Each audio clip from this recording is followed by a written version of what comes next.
buhay. Ito pong ipapakita ko sa inyo ito po hindi walang talim to ha, mamay dikitin niyo na may talim pag tinina niyo sa ba live.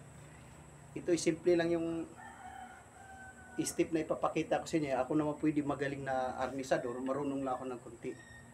Ito lang, simpleng technique lang gagawin ko dito. Kung baka sumaksak siya dito, bihira lang masaksak sa taas, karamihan dito sa puro diretsuhan. Ito yung ang step ko ito backward. Tandaan. Dito ang titirahin mo dyan. Yan mga idol. Oh. Ito, pwede ko itong idiretso sungkit. Tusok dito. Dito. Yan. Titik. Yan. Nasa inyo na yan kung itutusok mo diretso.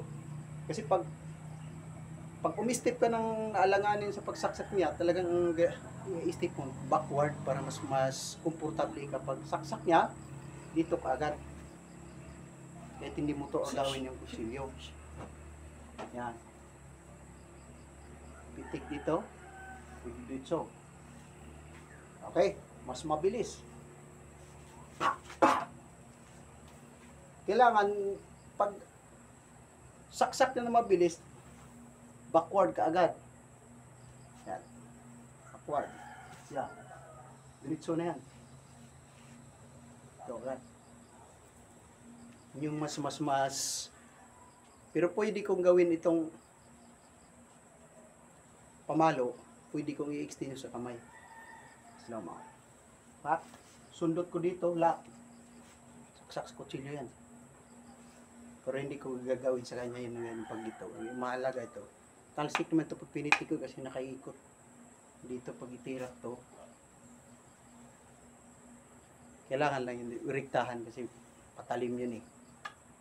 Sa akin pamalo. Sa kanya. Parang sa kamay lang din yan.